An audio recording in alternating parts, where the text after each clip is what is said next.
गरीब भक्त का इलाज। रायपुर शहर में मदन एक होटल में खाना बनाने का काम करता था। मदन बहुत ही स्वादिष्ट खाना बनाता था। मदन जो भी खाना बनाता था, सभी उसकी तारीफ करते थे।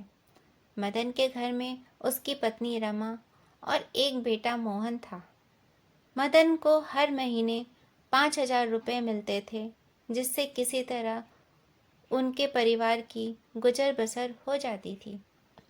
एक मदन अपने घर से काम पर जाने को निकला, तभी उसकी एक ट्रक से टक्कर हो जाती है। मदन सड़क पर गिर जाता है। उसके सिर से खून निकलने लगता है। कुछ लोग उसे अस्पताल पहुंचा देते हैं। जैसे ही रमा को खबर मिलती, वह अस्पताल पहुंच जाती है। डॉक्टर साहब, मेरे पति ठीक तो हो जाएंगे ना? आपके पति की हालत ठीक नहीं है, हमें ऑपरेशन करना होगा, जिसके लिए आपको 50,000 रुपये जमा कराने होंगे। लेकिन डॉक्टर साहब, मेरे पास तो इतने पैसे नहीं हैं। देखिए, मैं कुछ नहीं कर सकता। आपको जल्दी ही पैसे जमा कराने होंगे, नहीं तो इनकी जान भी जा सकती है। डॉक्टर साहब, मैं पैसों का इंतज़ाम करती हूँ। यह कह के वह अस्पताल से बाहर निकल कर शिवजी के मंदिर पहुँच जाती है। वहाँ जाकर वह रोने लगती है। हे भोलेनाथ, मेरे पति की रक्षा करो। मुझे कुछ समझ नहीं आ रहा। अब आप ही हैं जो मेरे पति की रक्षा कर सकते हैं। कुछ देर मंदिर में प्रार्थना करने के बाद रमा उसी होटल में पहुंच जाती है जहां मदन काम करता था। अरे, आज मदन काम पर नहीं आया। यहाँ कितना नुकसान हो रहा है उसके बिना। सेठ जी, उनका एक्सीडेंट हो गया है और डॉक्टर ऑपरेशन के लिए 50,000 रुपये मांग रहा है। ओहो, लेकिन मेरे पास भी इतने पैसे नहीं हैं। तुम एक काम करो, ये 10,000 रुपये रख लो। इससे ज़्यादा मैं कुछ नहीं कर सकता। लेकिन 10,000 से क्या होगा सेठ जी? मैं इतना ही कर सकता हूँ। रमा रुपए लेकर अस्पताल पहुँच जाती है। डॉक्टर साहब, ये पैसे आप रख लीजिए। मैं कल तक बाकी पैसों का इंतज़ाम कर दूंगी। अगले दिन सुबह रमा अस्पताल जाने के लिए निकली। रास्ते में मंदिर देखकर वह शिवजी के पास चली जाती है। भगवान, आज मुझे पैसे जमा करने हैं। समझ नहीं आ रहा मैं क्या करूं। मैं तो यहाँ किसी को जानती भी नहीं हूँ। अब सब आपके ही हाथ में है। मेरे पति की रक्षा करो प्रभु। रमा कुछ देर मंदिर में बैठ कर रोती रहती है।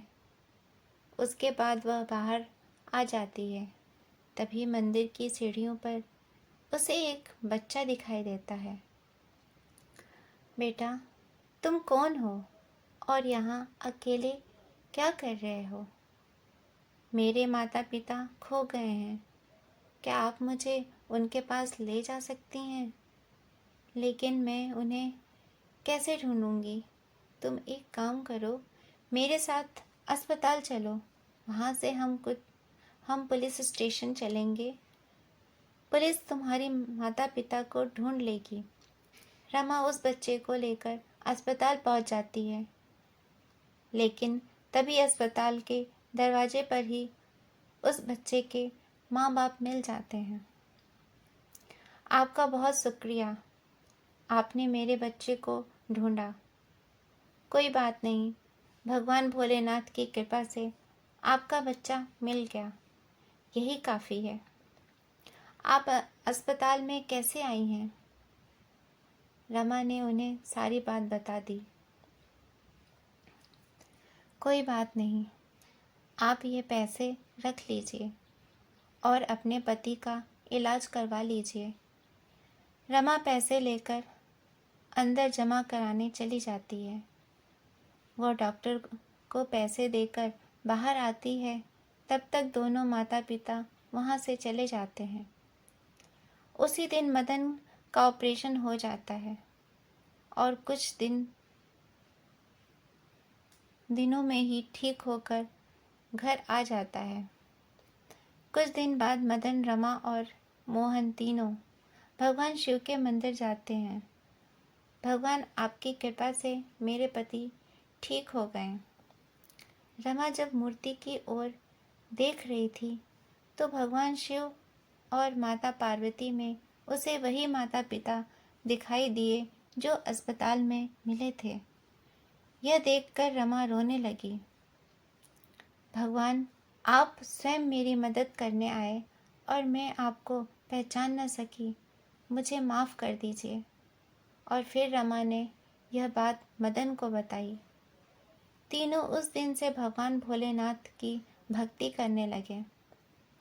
मदन अब उसी होटल में काम करने लगा था। इस तरह तीनों भोलेनाथ की कृपा से खुशी खुशी रहने लगते हैं। आपको मेरी ये कहानी अच्छी लगी हो तो मेरे चैनल को लाइक और सब्सक्राइब कीजिए। धन्यवाद।